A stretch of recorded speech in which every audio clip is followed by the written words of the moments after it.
Hidden Truths, a Wedding Day Revelation. The morning sun filtered through the cream-colored curtains of Margaret Anderson's bedroom, casting gentle shadows across the carefully pressed mother-of-the-bride dress hanging on her closet door. At 65, Margaret had learned to appreciate these quiet moments before life's storms inevitably arrived. She had no idea that today's storm would shake the very foundations of everything she believed about her family. Her daughter Sarah's wedding day had finally come. After months of planning, choosing flowers, tasting cakes, and enduring countless phone calls about seating arrangements, the day was here. Margaret smoothed her silver hair in the mirror, noting the new lines around her eyes. Lines that told stories of joy, worry, and the particular kind of exhaustion that comes from raising children and burying a husband. The wedding venue buzzed with activity as Margaret arrived. The Riverside Country Club had been transformed into something from a fairy tale, with white roses cascading from every available surface and twinkling lights strung between the oak trees. Sarah had always been particular about details, sometimes to a fault, but today everything seemed perfect. "Grandma Maggie!" 7-year-old Tommy bounded toward her, his little tuxedo already showing signs of grass stains, despite the ceremony not yet beginning. "Tommy, sweetheart, you look so handsome," Margaret said, straightening his bow tie and brushing a wayward curl from his forehead. Tommy was her daughter's son from her first union, a brief union that had ended when Tommy was barely 2. Margaret had always felt a special connection to this grandson, perhaps because he reminded her so much of her late husband Robert in his mischievous energy and curious nature. "Grandma, can you help me find my mom? I lost my cufflinks," Tommy said, his lower lip beginning to tremble. "Of course, darling. Let's go find her together." They made their way through the bustling preparations. Margaret watched her daughter Sarah directing the photographer with the same intensity she brought to her job as a corporate lawyer. Even on her wedding day, Sarah couldn't quite let go of control. Her fiancé, now husband-to-be, David Mitchell, stood nearby, patient and amused, occasionally catching Margaret's eye with a knowing smile. David was a good man, Margaret had decided after their first meeting 8 months ago. He was kind to Tommy, respectful to her, and most importantly, he made Sarah laugh in a way Margaret hadn't seen since before her first marriage fell apart. At 42, Sarah deserved happiness, and David seemed capable of providing it. "Sarah, darling," Margaret called out, "Tommy needs help with his cufflinks." Sarah turned, and for a moment, Margaret saw something flicker across her daughter's face, a shadow of anxiety that seemed deeper than typical wedding day nerves, but it passed so quickly that Margaret almost convinced herself she'd imagined it. "Tommy, what did I tell you about keeping track of your things?" Sarah said, but her tone was gentle. She knelt down to help him, and Margaret noticed her hands were trembling slightly. "Everything all right, sweetheart?" "Of course, Mom. Just wedding jitters." Sarah's smile was bright, perhaps too bright.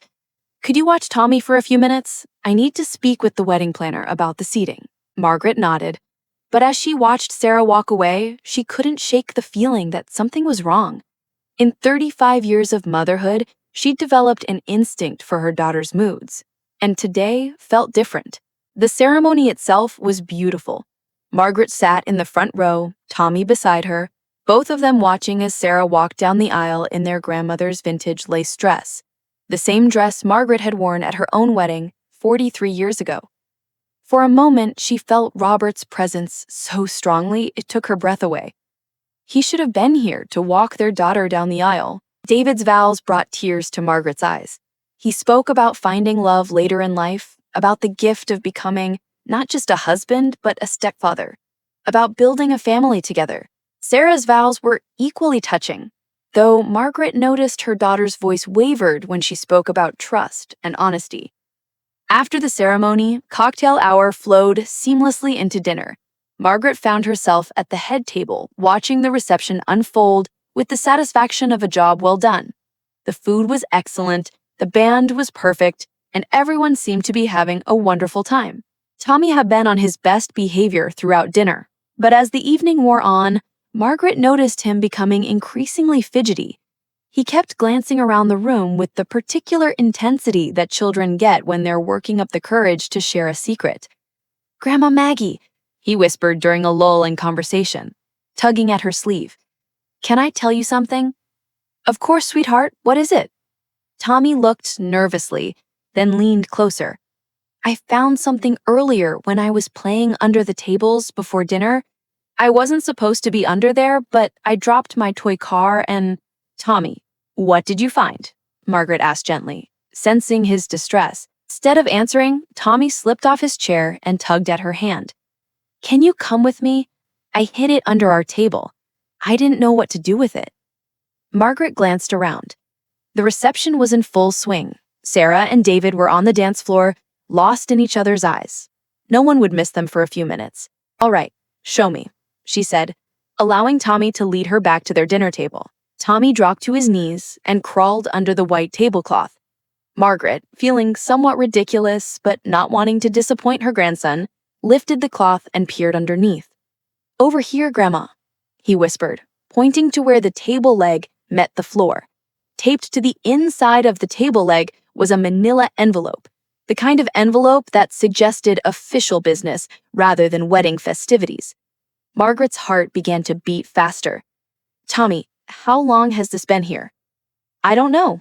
I found it when I was looking for my toy car before dinner started. Should I not have touched it?" "You did the right thing telling me," though I wasn't entirely sure that was true. With trembling fingers, she peeled the envelope away from the table leg. It was sealed with "For Margaret Anderson," written in handwriting she didn't recognize. They emerged from under the table just as the band finished a song. Margaret slipped the envelope into her purse, her mind racing. Who would leave her a message at her daughter's wedding? And why hide it under a table like some kind of spy novel? "Tommy, I want you to promise me something," she said, kneeling down to meet his eyes. "Don't mention this to anyone else right now, all right? Let me figure out what this is first." Tommy nodded solemnly. "Is it bad, Grandma?" "I don't know yet, sweetheart. But sometimes grown-ups have complicated things to work out." The rest of the reception passed in a blur for Margaret. She danced with Tommy, made small talk with relatives she saw only at weddings and funerals, and posed for countless photos, all while the envelope burned like a secret in her purse. Several times she caught Sarah looking at her with that same anxious expression from earlier, and each time, Margaret wondered if her daughter knew about the hidden message. By the time the last guests were leaving and the cleanup began, Margaret's curiosity had become unbearable. She helped load gifts into cars, hugged goodbye to out-of-town relatives, and kissed Sarah and David goodbye as they left for their honeymoon suite at the hotel. "Thank you for everything, Mom," Sarah said, holding Margaret tightly. "I know Dad would have been proud." "He would have loved David," Margaret replied. "You chose well, sweetheart." Sarah pulled back, and Margaret saw tears in her daughter's eyes. "Mom, there are some things we should talk about when I get back from the honeymoon. Important things." "What kind of things?" Margaret asked. But Sarah was already being swept away by well-wishers and final photographs. Margaret drove home in silence, Tommy asleep in the back seat. She'd offered to keep him for the weekend while Sarah and David enjoyed a brief honeymoon at a nearby resort. Normally, she loved these sleepovers with her grandson, but tonight, her mind was entirely focused on the envelope in her purse. After tucking Tommy into the guest room that had become his unofficial bedroom, Margaret sat at her kitchen table with a cup of tea and the mysterious envelope. The handwriting on the front was definitely unfamiliar. Careful, feminine script that looked like it belonged to someone who'd learned penmanship in a different era. With a deep breath, she opened it. Inside was a single sheet of paper wrapped around what appeared to be a key, an old-fashioned key that looked like it might belong to a safety deposit box. The letter was dated 3 days ago. "Dear Mrs. Anderson, you don't know me, but I knew your husband, Robert. My name is Eleanor Whitman, and I was Robert's secretary at Morrison & Associates for 15 years, until the firm closed in 2018. I've been trying to decide for months whether to reach out to you, but recent events have convinced me that you have a right to know the truth. I'm dying, Mrs. Anderson. Cancer. The doctors give me weeks, maybe a month. I can't take certain secrets to my grave, especially when they affect a family as good as yours appears to be. Your husband, Robert, was a man of integrity, but he was also human. About 6 months before he died, he came to me with a problem that had been weighing on him for years. He told me he'd made a mistake, a big one, and that he needed to make it right, but didn't know how without destroying his family. I convinced him to write it all down, everything he wanted to say, but couldn't find the words for. He wrote several letters over those last months, to you, to Sarah, and to his grandson Tommy. He also gathered some documents that he felt you should have. He asked me to keep everything safe and to make sure you received it only if something happened to him before he could tell you himself. When Robert died so suddenly, I respected his wishes and kept his secrets. But I've watched your family from a distance over the years. Your daughter's first divorce, her struggles as a single mother, and now her new marriage. I've seen how you've all moved forward, and I've wrestled with whether revealing Robert's truth would help or harm. The key enclosed is to Safety Deposit Box 247 at First National Bank on Elm Street. Robert opened it under his mother's maiden name, Patterson. I've included a copy of the paperwork showing you as the designated recipient. The banker, Mr. James Crawford, is expecting you. He's the only one there who knows about this arrangement. Mrs. Anderson, I need to tell you something else. Your daughter Sarah hired a private investigator 6 months ago to look into her father's past. I don't know what prompted this, but she's been asking questions about the time period when Robert was struggling with whatever secret he kept. She hasn't found the truth yet, but she's getting close. She may already know more than she's letting on. I'm telling you this because I believe families should face truth together, not let it tear them apart through secrets and half-discovered lies. Whatever Robert did, whatever he was hiding, he loved you and Sarah more than life itself. That much I know for certain. I hope you can forgive an old woman for keeping secrets for so long. I pray that whatever you discover helps more than it hurts. With sincere regrets, Eleanor Whitman. P.S. Margaret read the letter 3 times before the full weight of it settled in. Robert had been keeping secrets. Sarah knew something and had hired a private investigator. And now there was a safety deposit box full of truth waiting for her at a bank downtown. She looked at the clock, 11:47 p.m. Too late to call anyone, too late to do anything, but sit with this revelation and try to process what it might mean. Robert had been her husband for 38 years before his sudden heart attack 3 years ago. She thought she'd known everything about him. His love of crossword puzzles, his terrible singing voice in the shower, the way he'd sneak extra treats to whatever dog they had over the years. He'd been her partner in everything, raising Sarah, building their small business, navigating the challenges that came with life and marriage and parenthood.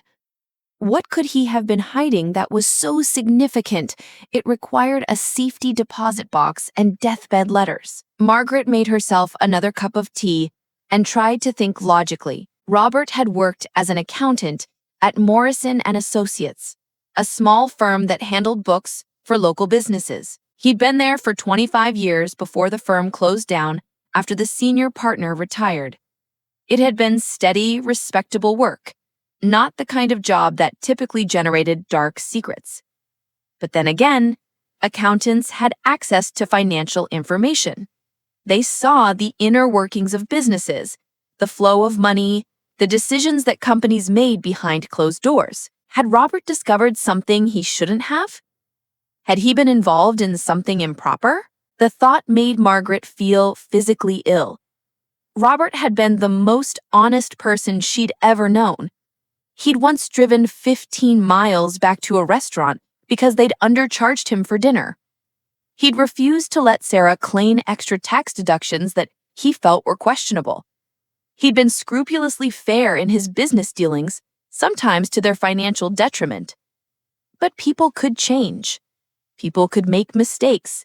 And sometimes people kept secrets to protect the ones they loved. Margaret thought about Sarah's behavior at the wedding, the anxiety that seemed deeper than normal pre-wedding nerves, the way she'd avoided prolonged conversations, the comment about having important things to discuss after the honeymoon.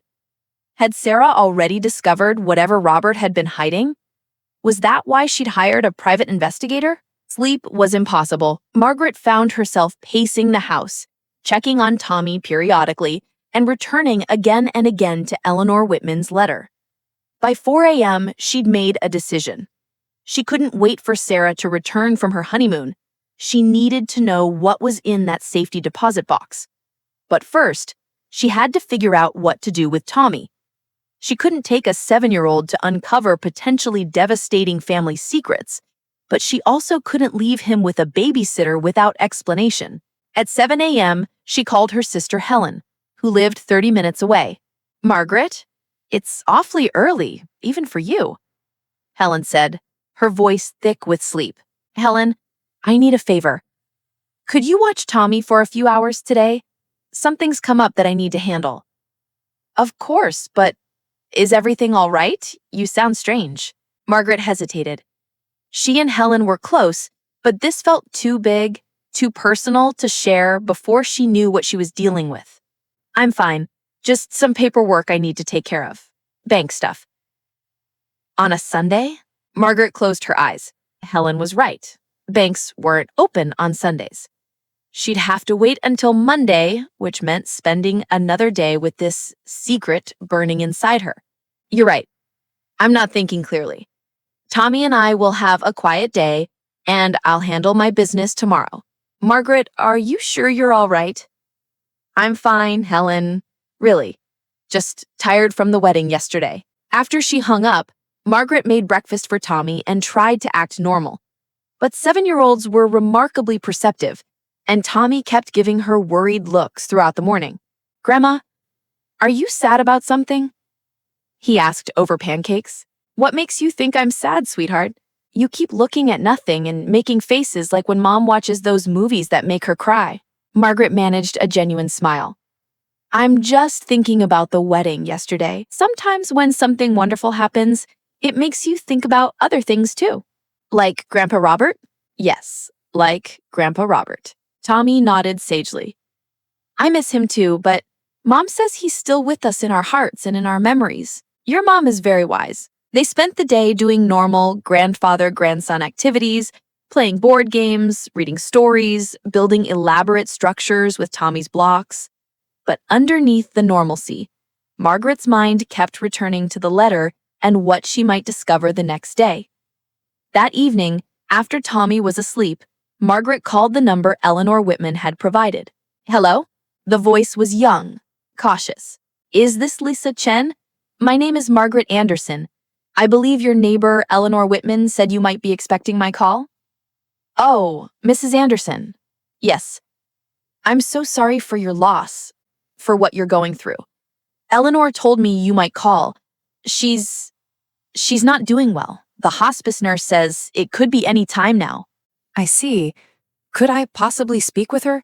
I have some questions about the letter she sent me." "I'll ask, but she's been sleeping most of the day. Can I have her call you back if she's able?" Margaret left her number and spent the evening alternating between hope and dread. At 9:30, her phone rang. "Mrs. Anderson?" The voice was weak but clear. "This is Eleanor Whitman. Miss Whitman, thank you for calling. I got your letter, and I have to admit I'm quite shaken by it. I imagine you are. I wrestled with that decision for a long time. Can you tell me anything about what Robert was hiding? Anything to prepare me for what I might find tomorrow?" There was a long pause, punctuated by labored breathing. "Mrs. Anderson, I think it's important that you hear it from Robert himself. He wrote everything down, and he wrote it for you. I can tell you that it wasn't what you might fear. Robert wasn't a criminal. He wasn't unfaithful, but he made a choice years ago that he came to regret. And that choice had consequences he never anticipated." "What kind of choice?" "I think I've said all I should. But Mrs. Anderson, whatever you discover, remember that Robert spent his last months trying to find a way to make it right. That has to count for something." After Eleanor hung up, Margaret felt both reassured and more anxious than ever. Robert hadn't been unfaithful or criminal. That was something at least. But what kind of choice could have consequences significant enough to require secret letters and safety deposit boxes? Monday morning arrived gray and drizzly, matching Margaret's mood. She drove Tommy to school, made polite conversation with other parents, and tried to act as though her world hadn't been turned upside down by a mysterious envelope. At 10 a.m. sharp, she walked into First National Bank on Elm Street. The building was old-fashioned, with marble floors and dark wood paneling that suggested stability and discretion. Margaret approached the customer service desk with the key and paperwork Eleanor had provided. "I'm looking for Mr. James Crawford," she said to the young woman behind the desk. "Let me get him for you. May I tell him what this is regarding?" "Safety deposit box access. My name is Margaret Anderson." A few minutes later, a distinguished man in his 50s approached. "Mrs. Anderson?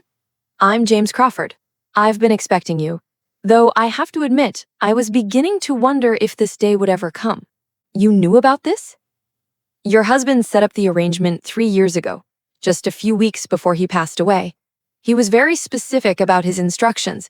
He wanted to make sure that only you could access the box, and only after his death. I have to say, it was one of the more unusual requests I've handled in 20 years of banking." Mr. Crawford led her to the safety deposit box area, a secure room lined with small metal doors. Box 247 was near the bottom, requiring Margaret to kneel to insert her key. With trembling hands, she turned the key and pulled out a metal container about the size of a shoebox. "You can use the private room over there," Mr. Crawford said kindly. "Take all the time you need." Margaret carried the box to a small room furnished with just a table and 2 chairs. She sat down, took a deep breath, and opened it. Inside were several manila folders, each labeled in Robert's familiar handwriting. The first was marked, "For Margaret. Read this first." Underneath the folders was a small jewelry box that she didn't recognize. With shaking hands, she opened the first folder and began to read. "My dearest Margaret, if you're reading this, then I'm gone, and Eleanor has kept her promise to help me tell you the truth I should have shared years ago. I hope you can forgive me for the cowardice that made secrets necessary and for the pain that this truth might cause. 23 years ago, when Sarah was 19 and in her second year of college, she came to me with a problem. She was pregnant, Margaret.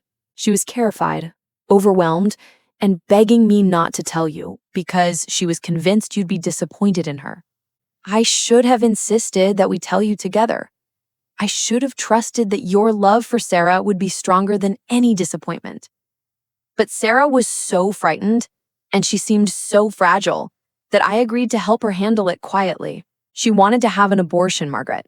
She felt she was too young, that having a baby would ruin her future, destroy her chances at law school and the career she dreamed of since she was 12. I understood her fears, but I also knew that such a decision would haunt her forever. I convinced her to think about it for a week. During that week, I learned that the father was a young man named Daniel Compson, a pre-med student from a good family 2 states away. When I contacted Daniel, I discovered something that changed everything. He was married. Daniel had never told Sarah about his wife. He'd been having an affair while telling Sarah he loved her and wanted to build a future with her. When confronted, he wanted nothing to do with the pregnancy or Sarah. In fact, he threatened to claim Sarah was lying about the pregnancy if she caused problems for his marriage. I was furious, Margaret. I've never felt rage like that in my life. This boy had taken advantage of our daughter's innocence, lied to her, and was now abandoning her in her greatest time of need. I wanted to destroy him. But Sarah begged me not to make trouble. She just wanted the whole situation to disappear. She'd already made an appointment for the following week. That's when I made the choice I've regretted every day since. I told Sarah I would support whatever decision she made. But I asked her to consider one alternative. What if we could arrange for her to have the baby and for it to be raised by someone who desperately wanted children? I told her about my coworker Jim Morrison's daughter and son-in-law who had been trying to have children for 5 years without success. Margaret, I convinced our daughter to carry her baby to term and give it up for adoption. Sarah agreed, but only under certain conditions. She would spend the pregnancy away from home. I arranged for her to take a semester off and stay with my cousin, Ruth, in Oregon. We would tell everyone, including you, that she was doing an internship program. The adoption would be completely closed. No contact, no information exchanged, no possibility of future connection. Sarah made me promise that you would never know. She was convinced that you'd never forgive her for giving away your grandchild, that you'd see her as selfish and heartless. I tried to tell her that you'd understand, that you'd support her no matter what, but she was adamant. So, I kept the secret, Margaret. For 23 years, I kept the secret of your grandchild. The baby was a boy, born on March 15th, 2001. Sarah named him James, after my father, but the adoptive parents, Michael and Jennifer Peterson, renamed him Tommy. Margaret, Tommy Thompson Peterson is our grandson, Sarah's first child. The boy who has been coming to Sunday dinners and staying for sleepovers and calling you Grandma Maggie is your grandson by blood as well as by love. Sarah told everyone, including Tommy, that he was the son of a brief marriage that didn't work out. She created an entire fictional narrative about Tommy's father being a man named Peterson who left when Tommy was 2. The truth is, she never married anyone named Peterson. She legally changed Tommy's last name to Peterson to match her false story. 3 years ago, Tommy started asking more questions about his father. He wanted to see pictures, to know more about why his father left, to understand his medical history for school forms. Sarah realized that eventually her lies would unravel. She began to panic.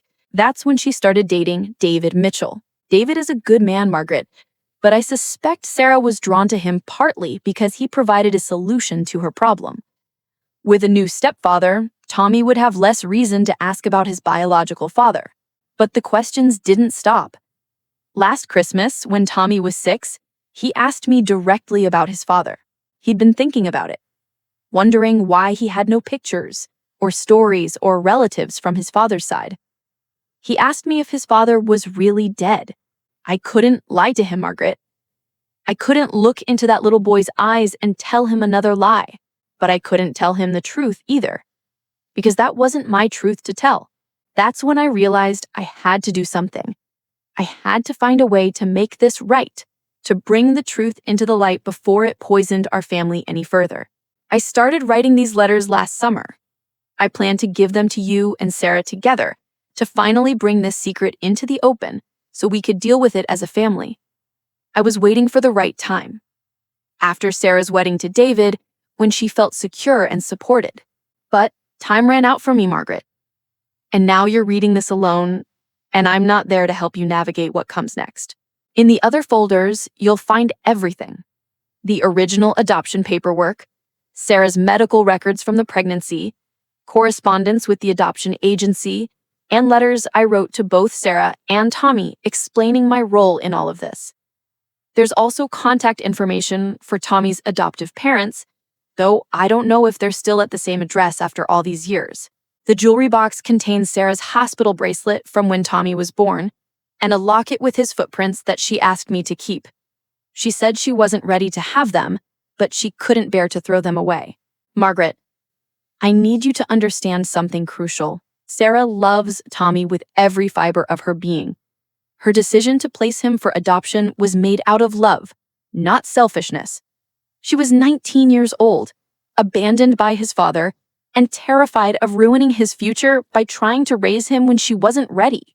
When Tommy's adoptive mother died in a car accident 4 years ago, Sarah fought to get custody of him. She'd never stopped loving him or thinking about him. She just hadn't told him the truth about who she was. The reason she's been so anxious lately, the reason she hired a private investigator, is because she's been trying to figure out how to tell Tommy and David the truth.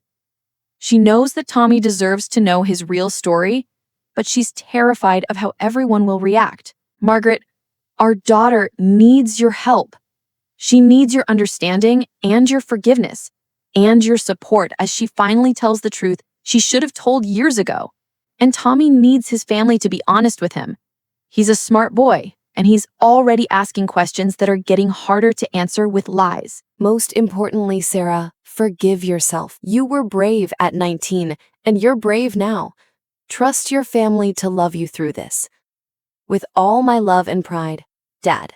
The letter to Tommy was simpler, written in language a child could understand. Dear Tommy, you probably don't remember me very well, but I was Grandpa Robert, and I loved you very much. I'm writing this letter because there are some things about your family that you deserve to know. Tommy, your mom, Sarah, is not just your mom because she takes care of you and loves you. She's your mom because she gave birth to you. You were her first baby, and she loved you so much that when she was very young and couldn't take care of you the way you deserved, she made sure you went to a family who could. Your first mom and dad, Michael and Jennifer Peterson, loved you and raised you, until Jennifer went to heaven and Michael couldn't take care of you by himself anymore. That's when Sarah was finally able to bring you home to live with her. Sarah didn't tell you this right away because she was scared you might be confused or upset.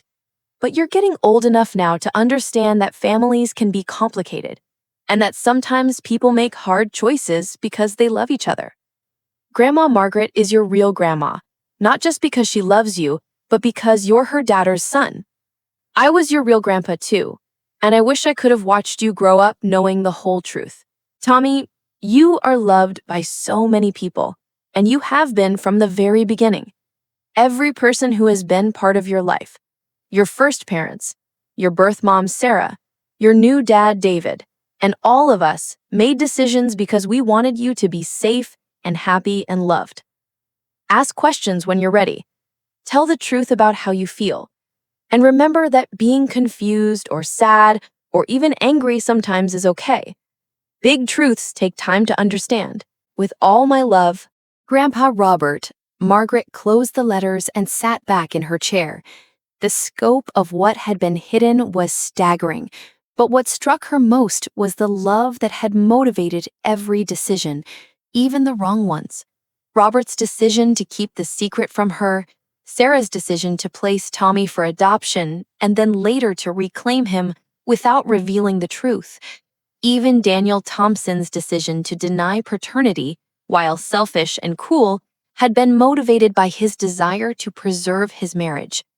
Everyone had been trying to protect someone, even when their protection caused different kinds of harm. Margaret looked at her watch. 11:30 a.m. Sarah would be returning from her honeymoon that evening, and Margaret knew she couldn't wait. This conversation had been 23 years in the making, and it couldn't be delayed any longer. But first, she needed to call Tommy's school and arrange to pick him up early. This was a family conversation, and Tommy was more central to it than anyone else. By 2 p.m., Margaret was sitting in her living room with Tommy, trying to figure out how to begin the most important conversation of their lives. Tommy, sweetie, I need to talk to you about something very important, Margaret said, settling beside him on the couch. Do you remember when you asked me about your first dad, the one who went away? Tommy nodded, his expression growing serious. You said sometimes grown-ups can't take care of kids even when they love them. That's right. Well, I've learned some new information about your family, and I think you're old enough now to understand the whole story. Margaret took a deep breath, remembering Robert's advice to tell the truth gently but completely. Tommy, your mom, Sarah, didn't just become your mom when you came to live with her. She's always been your mom. She's the one who gave birth to you. Tommy's eyes widened. But what about my first mom, Jennifer? Jennifer and Michael Peterson were wonderful people who took care of you when Sarah was too young to do it herself. They adopted you, which means they chose to be your parents and love you as their own son. But Sarah was always your birth mom. So Sarah is my real mom? Tommy asked, his voice small. Yes, sweetheart. And that means I'm your real grandmother, not just someone who loves you like a grandmother. Tommy was quiet for a long moment, processing this information. Why didn't Sarah tell me? I know this is a lot to absorb. I know it changes everything you thought you knew about the last 23 years. But Margaret, it doesn't change the most important thing. Tommy is our grandson, and he's been part of our family all along. We just didn't know it. I love you, Margaret. I loved you every day of our marriage, and I love you still. I hope that love is strong enough to carry you through this revelation and help you bring our family back together on a foundation of truth instead of secrets. Your devoted husband, Robert. P.S. In case you're wondering, yes, Sarah knows about this safety deposit box. She helped me set it up, and she has known all along that Eleanor would contact you after my death. Sarah has been dreading this day, but she also knows it's necessary. She's probably been waiting for your call since the wedding. Margaret sat in the small room for a long time, Robert's letter in her hands, tears streaming down her face. The revelation was overwhelming, not just the facts, but the layers of secrecy, the years of lies, the complicated tangle of love and fear and good intentions gone wrong. Tommy was Sarah's biological son, her grandson by blood as well as by choice. The little boy she'd been doting on for 4 years was actually the grandchild she'd never known she had for the first 3 years of his life. And Sarah, her daughter, had been carrying this secret for 7 years, ever since gaining custody of Tommy. Every Sunday dinner, every holiday celebration, every moment of watching Margaret bond with Tommy had been shadowed by this enormous truth that Sarah couldn't share. Margaret opened the jewelry box with trembling hands. Inside was a small hospital bracelet that read, Baby Boy Peterson, DOB 031501. Mother, Sarah Anderson. Beneath that was a tiny silver locket. When she opened it, she found 2 impossibly small footprints pressed into clay, with Tommy written underneath in Sarah's young handwriting. The adoption paperwork told the story Robert had outlined in his letter. Margaret could see her daughter's signature on document after document, formal legal language that stripped away all the emotion and complexity of what had actually happened. There were medical records, consent forms, and correspondence between lawyers that made the whole thing seem like a business transaction, rather than the heartbreaking decision of a frightened 19-year-old girl. One document made Margaret's heart stop.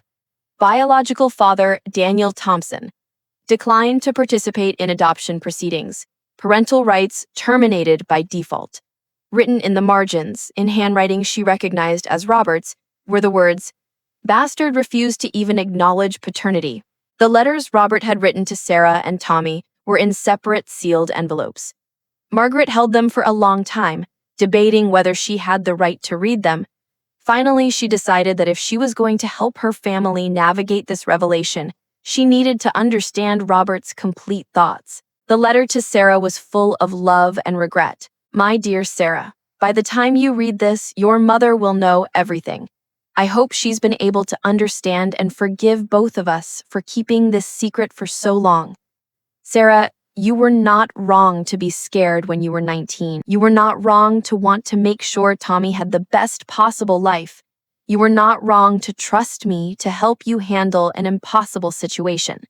But we were both wrong to keep your mother out of it. She had a right to know about her grandchild, and more importantly, she had wisdom and strength that could have helped us all. I know you've been dreading this day, but I hope it brings relief as well as fear. You've been carrying this alone for too long. Tell Tommy gently, but tell him truthfully. He's old enough now to understand that sometimes adults make decisions out of love that seem complicated to children. Help him understand that every adult in his life, his adoptive parents, you, Grandma Margaret, David, and me, made choices because we loved him and wanted what was best for him. Because she was scared you might be confused or upset. Sometimes adults make mistakes when they're trying to protect the people they love. Was Grandpa Robert my real grandpa too? Margaret felt tears starting again. Yes, Tommy. He loved you so much, and he wanted you to know the truth. He even wrote you a letter before he died, explaining everything. She showed Tommy the letter Robert had written for him, reading it aloud and answering his questions as they came up. To her amazement, Tommy seemed to take the revelation in stride, with the remarkable adaptability that children often showed in the face of adult complexity. "So I have lots of people who loved me," Tommy said finally. "That's actually pretty cool." "Yes, sweetheart, you have lots of people who loved you. Is Sarah going to be mad that you told me?" "I think Sarah will be relieved. She's been wanting to tell you for a long time, but she didn't know how." At 4 p.m., Margaret called Sarah's cell phone. Her daughter answered on the first ring. "Mom? Is everything okay? Is Tommy all right?" "Tommy's fine, Sarah, but we need to talk. Can you come over before you go home?" There was a pause. "Mom, you sound strange. What's going on?" "I went to the bank today, Sarah. I opened the safety deposit box." The silence on the other end of the line stretched so long that Margaret wondered if the call had been dropped. "Sarah?" "Oh God." Sarah's voice was barely a whisper. "Oh God, I can't do this. I can't." "Sarah, honey, you don't have to do this alone. I'm here. Tommy's here. We're family, and we're going to figure this out together. You hate me, don't you? You hate me for lying to you all these years, for giving away your grandchild for—" "Sarah Elizabeth Anderson Mitchell, you stop that right now," Margaret said firmly. "I could never hate you. I could never hate my daughter for making an impossible choice when she was barely more than a child herself. But I lied to you for 23 years. I let you think what— You let me think what your father and you thought I needed to think to protect me. You were wrong, but you weren't malicious. You were scared. Mom, I wanted to tell you so many times, especially after Jennifer died and I got custody of Tommy. I wanted to tell you that you were getting your grandson back, not just gaining a step-grandson. But I was terrified you'd be angry that I'd given him up in the first place. Sarah, I want you to listen to me very carefully. I am not angry that you placed Tommy for adoption. You were 19 years old, abandoned by his father, and trying to make the best decision you could for everyone involved. What breaks my heart is that you went through all of that without me." Sarah was crying now, deep sobs that Margaret could hear clearly through the phone. "I'm coming over," Sarah said. "David's at his apartment unpacking. I need to see you. I need to see Tommy. We'll be here." While they waited for Sarah, Margaret and Tommy worked together to make dinner. Grilled cheese sandwiches and tomato soup, comfort food for a day that had been anything but comfortable. "Grandma Maggie, are you sad about finding out the secret?" "I'm sad that it had to be a secret for so long, but I'm happy to know the truth. Sometimes the truth is hard, but it's always better than wondering and worrying." "Are you mad at Sarah?" "No, sweetheart. I'm not mad at Sarah. I'm proud of her for making hard decisions and for loving you so much." Tommy considered this. "I think I want to keep calling her Mom, even though I know now that she's my birth mom and my regular mom." "I think that's a wonderful idea." Sarah arrived just as the sun was setting, looking exhausted and anxious. She stood in the doorway for a moment, as if afraid to enter, until Tommy ran to her and wrapped his arms around her waist. "Mom, Grandma Maggie told me about the secret. I'm not mad." Sarah looked over Tommy's head at Margaret, tears streaming down her face. "He's not mad? Come in, sweetheart. Let's talk." They sat around the kitchen table, the three generations finally able to be completely honest with each other for the first time in 7 years. "I need to explain about David," Sarah said, looking at Margaret. "Dad was right in his letter. Part of why I was drawn to David was because I thought if Tommy had a good stepfather, he'd stop asking so many questions about his biological father. That wasn't fair to David, and it wasn't fair to any of us."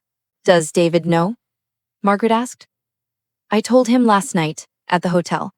I couldn't start our marriage with this secret between us." Sarah wiped her eyes. "He was wonderful about it. He said it explained a lot about why I was so protective of Tommy and why I sometimes seemed afraid when Tommy asked questions about his past." "What did he say about the fact that you hired a private investigator?" Sarah looked surprised. "Dad mentioned that in his letter?" "Eleanor Whitman mentioned it. She said you'd been asking questions about your father's past." "I wasn't investigating, Dad. I was trying to find Daniel Thompson. I thought if I could track him down and get some kind of medical history or background information, I could give Tommy more answers about his biological father without having to reveal that Daniel was married and abandoned us." "Did you find him?" Sarah nodded grimly. He's a radiologist in Denver now. Divorced twice, 3 kids with his first wife. The private investigators said he's had several malpractice suits and has a reputation for being difficult to work with. Are you going to contact him? No. After reading Dad's letter and learning more about what kind of person Daniel turned out to be, I don't think he has anything positive to offer Tommy. If Tommy wants to find him when he's older, that will be his choice. But I don't think Daniel deserves to be part of Tommy's life now.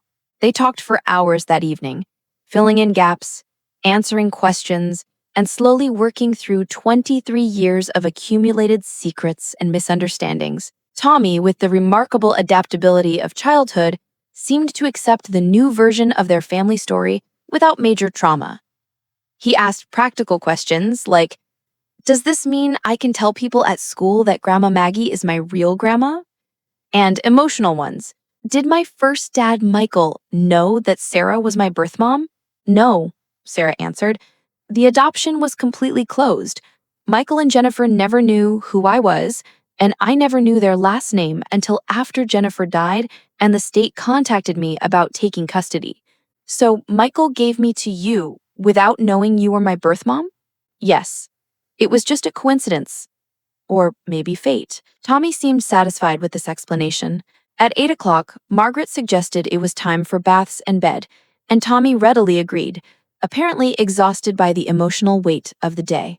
After Tommy was asleep, Margaret and Sarah sat in the living room, finally able to have the adult conversation they'd needed for so long. "Mom, I need to ask you something," Sarah said. "Are you angry with Dad for keeping this secret from you?" Margaret considered the question carefully. "I'm hurt that he didn't trust me enough to include me in the decision-making when it happened, but I understand why he felt he had to keep your confidence. You were his daughter, you were in crisis, and you asked him not to tell me. He was trying to honor your wishes while also trying to help you. He wanted to tell you so many times over the years, especially after I got custody of Tommy. He said it was killing him to watch you bond with Tommy without knowing he was your biological grandson. That explains some things about his behavior those last few months. He seemed agitated about something, but whenever I asked, he said he was just worried about retirement finances or his health. He was planning to tell you everything after my wedding. He said he was waiting until I felt secure and supported so that the revelation wouldn't feel like it was threatening my stability. And then he died. And I was left with this enormous secret that got harder to carry every day." They sat in comfortable silence for a while, processing the day's revelations. "Sarah," Margaret said, "I need you to know something. These last 4 years, getting to know Tommy, watching him become part of our family, those haven't been diminished by learning the truth. If anything, they feel more precious now." "Really?" "Really. He's been my grandson all along. I just get to love him more completely now that I know the whole story." Sarah started crying again, but this time they seemed like tears of relief rather than fear. "I've been so scared of this conversation for so long," Sarah said. "I kept imagining that you'd be furious, but you'd think I was selfish for giving him up and then selfish again for taking him back. Sarah, you were 19 when you made the adoption decision. 19, scared, and abandoned by Tommy's father. The fact that you chose to carry him to term and find him a good family instead of having an abortion shows maturity and selflessness, not selfishness. But what about taking him back? When Jennifer died, I could have let him stay in foster care or be adopted by another family. Instead, I fought for custody, knowing that I'd have to keep lying about who I really was." "You fought for your son," Margaret said firmly. "Any mother would have done the same thing." "But the lying was wrong, but it came from love and fear, not malice. And now it's over. Now we can all move forward with the truth." They made plans for the next few days. Sarah would tell David the full story, including Margaret's reaction and Tommy's response. They would decide together how and when to tell extended family members. Most importantly, they would continue to reassure Tommy that all the adults in his life were committed to his well-being and happiness. "There's one more thing," Margaret said as Sarah was preparing to leave. I want to contact Michael Peterson, Tommy's adopted father. I think he deserves to know that Tommy is safe and loved and thriving. And I think Tommy might benefit from maintaining some connection to the man who raised him for his first 6 years. Sarah looked uncertain. Do you think that's a good idea? I think Tommy has room in his heart for all the people who have loved him. Michael Peterson was his dad for 6 years. That relationship doesn't disappear just because we know the truth about his biological family. You're right. I've been so focused on my own guilt and fear that I haven't thought about what Tommy might want or need. We'll ask Tommy what he thinks. This is his story too, and he should have a voice in how it unfolds. 3 weeks later, Margaret found herself sitting in a coffee shop across from a man in his 50s with graying hair and tired eyes. Michael Peterson had been surprised to hear from her, but had agreed to meet when she explained that she was Tommy's biological grandmother. He's doing well, he told her, showing her recent school photos that Tommy had sent. He sends me pictures and letters sometimes. Sarah's been very good about maintaining that connection. I didn't know that. Margaret felt a fresh wave of appreciation for her daughter's thoughtfulness. She could have cut me out completely when she got custody. Legally, she had every right. But she said Tommy needed continuity, and she was right. Michael smiled sadly. I miss him every day, but I know he's where he belongs. Would you like to see him sometimes? Maybe have dinner with our family occasionally? Michael's eyes filled with tears. I would love that, but I don't want to confuse him or make things complicated for your family. Michael, you're part of Tommy's story. You were his father when he needed a father. Sarah and I have talked about this, and we both think Tommy should maintain relationships with all the people who have loved him. What about his biological father? Has Tommy asked about him? Margaret chose her words carefully. Tommy's biological father wasn't ready to be a parent when Tommy was born, and he's not part of our lives now. Tommy knows this, and he's okay with it. He has David as his stepfather, and that seems to be enough. They made plans for Michael to join them for Sunday dinner the following week. Margaret found herself looking forward to it, not because she felt obligated, but because she genuinely wanted to know the man who had raised her grandson during his early years. When she told Tommy about the upcoming dinner, his face lit up with joy. Michael's coming here? Really? Really?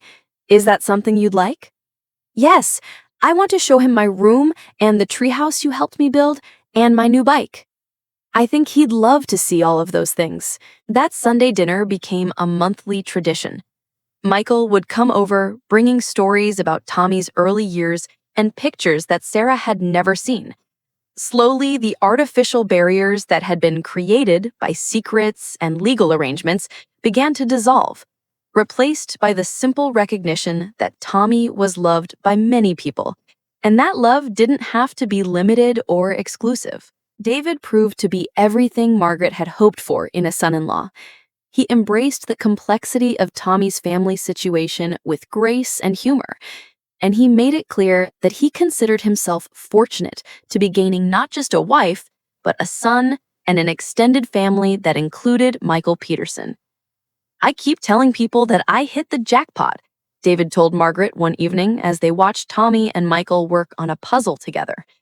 Most guys get a wife. I got a wife, a son, a mother-in-law who actually likes me, and a co-parent who's one of the most decent people I've ever met. The extended family took the revelations with varying degrees of surprise, but ultimately with acceptance and support. Margaret's sister Helen was the most vocal in her reaction. I knew something was going on with Robert those last few months. He kept acting like he wanted to tell me something but couldn't make himself do it. Now it all makes sense. Are you shocked? Shocked? Honey, I'm relieved. I thought he was having an affair or had gambling debts or something terrible. Finding out that he was just keeping a family secret, that's practically mundane by comparison. Mundane? Margaret, every family has secrets. Most of them are nowhere near as benevolent as this one. Robert and Sarah were trying to protect people they loved. That's not scandalous, that's human. 6 months after the wedding day revelation, Margaret received a call from Lisa Chen, Eleanor Whitman's neighbor. Mrs. Anderson, I wanted to let you know that Eleanor passed away peacefully yesterday morning. Before she died, she asked me to tell you that she was glad she'd sent the letter. She said knowing that your family was together and honest made her feel like she'd done something right. Margaret attended Eleanor Whitman's funeral, along with Sarah and Tommy. They were among only a handful of mourners for a woman who had lived quietly and died having made one final act of courage that changed their lives forever. She was brave, Sarah said as they left the cemetery. It would have been easier for her to take Dad's secret to her grave. She was brave, Margaret agreed. And she was right that families should face truth together. A year later, at Tommy's 9th birthday party, Margaret looked around her backyard and marveled at the scene before her. Tommy was running around with his friends, supervised by David and Michael, who had developed an easy friendship based on their shared commitment to Tommy's well-being. Sarah was laughing with David's sister, looking more relaxed and happy than Margaret had seen her in years. The lies were gone. The secrets had been revealed. The family had been tested and had emerged stronger. Tommy ran up to her, grass-stained and grinning. "Grandma Maggie, Michael says he's going to teach me to play chess like he taught me when I was little. Do you want to learn too?" "I'd love to learn," Margaret said, hugging him close. "This is the best birthday ever," Tommy said. "I love having such a big family." Margaret looked at her grandson by birth and by choice, by biology and by love, and felt a profound sense of gratitude, not for the pain they'd all endured, but for the honesty that had emerged from it. The truth had been complicated and sometimes painful, but it had also been liberating. No more secrets to keep, no more lies to remember, no more fear of discovery, just family, in all its messy, complicated, beautiful reality. That evening, after the guests had gone home and the dishes were washed, Margaret sat on her porch swing with a cup of tea and thought about Robert. She could almost feel his presence, his relief that the truth had finally been told, and that their family had not only survived it, but had grown stronger because of it. "You were right to write those letters," she said aloud to the evening air. "And Eleanor was right to make sure I got them. It all worked out, Robert. Our family worked out." A gentle breeze stirred the wind chimes on her porch, and Margaret chose to believe it was Robert's way of saying he'd hurt her and that he was finally at peace. The next morning, Margaret woke up to find a text message from Sarah. "Thank you for loving us enough to handle the truth. Thank you for showing Tommy that families can be honest and still be safe. Thank you for being the mother I always needed but was too scared to trust. I love you, Mom." Margaret smiled and typed back, "I love you too, sweetheart. All of you. Always." The secrets were gone, but the love remained. In the end, that was what mattered most. As she got ready for another ordinary day and her extraordinary life, Margaret reflected on how much had changed since that mysterious envelope had appeared at Sarah's wedding. The revelation had been painful, the conversations difficult, and the process of rebuilding trust challenging. But they had done it. They had faced the truth together and emerged as a stronger, more honest family. Tommy was still Tommy, still curious, still loving, still the little boy who brought joy to every family gathering. The only difference was that now everyone could love him openly, without the weight of hidden truths. Sarah was still Sarah, still protective, still sometimes anxious, but no longer carrying the crushing weight of a 23-year-old secret. Her marriage to David was stronger for having weathered this revelation together. And Margaret was still Margaret. Still the grandmother who would do anything for her family, still the mother who loved unconditionally, still the widow who missed her husband but was grateful for the love he'd left behind in his letters and in his final gift of truth. The family had been tested by secrets, but they had been strengthened by honesty. And in the end, that made all the difference. Epilogue. 2 years after the wedding day revelation, Margaret received an unexpected call from Daniel Thompson, Tommy's biological father. He'd somehow learned about Tommy's existence and wanted to meet him. Margaret's response was swift and decisive. "Mr. Thompson, you had your chance to be part of Tommy's life 11 years ago. You chose to deny his existence and abandon his mother. Tommy has a father now, a man who chose to love him and commit to him. He has a biological grandfather who loved him enough to preserve his story in letters. He has an adoptive father who raised him with devotion. He doesn't need anything from you. But I'm his biological father. Biology doesn't make you a father, Mr. Thompson. Love and commitment make you a father. You have neither. Margaret hung up the phone and never heard from Daniel Thompson again. When she told Sarah about the call, her daughter hugged her fiercely. "Thank you for protecting him," Sarah said. "That's what grandmothers do. We protect our grandchildren from people who don't deserve them." And that was the last secret the family ever had to keep. The secret of a phone call from a man who had forfeited his right to be part of their story long ago. The rest of their story was written in the open, with honesty and love and the kind of truth that sets families free. The end.